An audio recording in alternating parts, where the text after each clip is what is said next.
আসসালামু আলাইকুম রহমতুল্লাহ বারাকাতুহ। একটু ঘুম হলো না, নামাজ পড়েছিলাম তাও হলো না।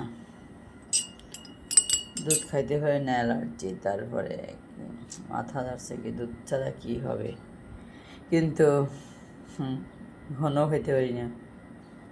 আয় রে বুড়াকা, দুধ খাওয়াই নিষেধ আমার, তারপরে প্রচণ্ড মাথা ধরছে।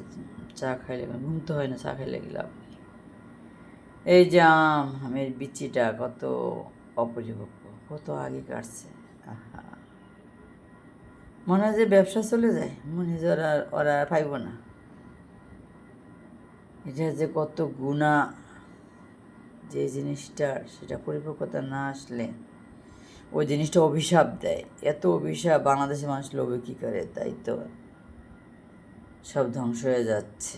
শুধু মানুষের পেটের দায়ে করে, যে নেচারাল তো সব ধ্বংস, নেচারালগুলোতে কিছুই নেই, থাকবে কী করে। এটা এমন করে, এমন অপরিপক্ক জিনিস আহালের ডা হওয়ালে খায়। হালার বাঙালি, এটি সবচেয়ে খারাপ লাগে। এই জন্য তো কারোর সাথে মিলে না, এই দেখতে পেলে যে সব।